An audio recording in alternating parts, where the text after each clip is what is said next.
코로나19로 항공산업이 큰 타격을 받고 있는 가운데 8월이 되면서 항공사들이 하나둘 2분기 실적을 발표하고 있는데요. 예상했던 것처럼 주요 항공사들은 수조 원대의 영업 손실을 기록하며 항공업계에 어려움을 보여주었습니다. 심지어 이 시국을 극복하지 못하고 우리의 곁을 떠난 항공사들도 있죠.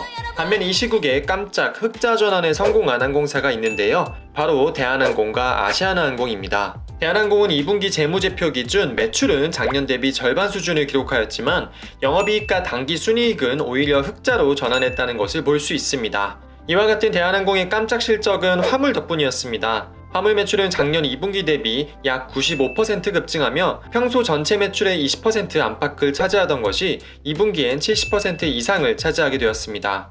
사실 코로나로 인한 전세계 경기 침체로 국제 화물 수송 수요는 유례없이 급감하였는데요. 문제는 여객기 운항도 급감하면서 처리 가능한 항공 화물의 양 또한 감소했다는 것입니다. 우리가 흔히 항공화물은 화물기에 실려갈 것이라고 생각하지만 전세계 항공화물의 절반은 벨리카고, 즉 여객기 하부 공간에 화물을 실어 처리하고 있습니다. 하지만 코로나로 인해 여객기 운항이 90% 이상 급감하면서 벨리카고로 처리 가능한 화물의 양이 줄어든 것이죠. 화물 수요가 줄어든 것보다 처리 가능한 화물의 양이 더 많이 줄면서 화물 운임이 증가하게 된 것이죠.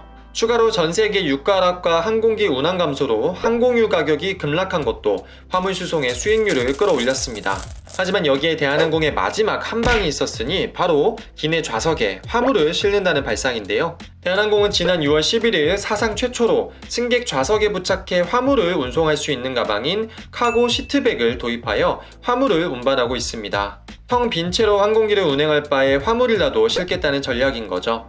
애초에 대한항공은 전세계 항공화물 시장에서 강세를 보여왔는데요. 여객 수송면에선 전세계 10위권에 들지 못하지만 화물 수송에 있어서는 2018년 기준 전세계 6위, 화물 전문 업체를 제외하면 전세계 4위를 기록하고 있습니다. 태평양 노선을 꽉 잡고 있기 때문에 전세계 화물의 4분의 1을 차지하고 있는 아시아 북미 간 화물 역시 꽉 잡고 있기 때문이겠죠. 대한항공뿐만 아니라 아시아나항공도 깜짝 흑자 실적을 발표하였는데요. 특히 18년 4분기 이후 처음으로 6분기 만에 흑자 전환이라는 것에 의미가 있습니다. 아시아나항공 역시 여객기 운항은 전년 대비 92% 감소하였지만 화물 실적이 95% 증가하였고요. 베트남, 중국으로의 국내 대기업 인력이나 현지 교민 수송을 위한 전세기 등을 적극 유치한 것도 실적 개선에 도움이 되었습니다.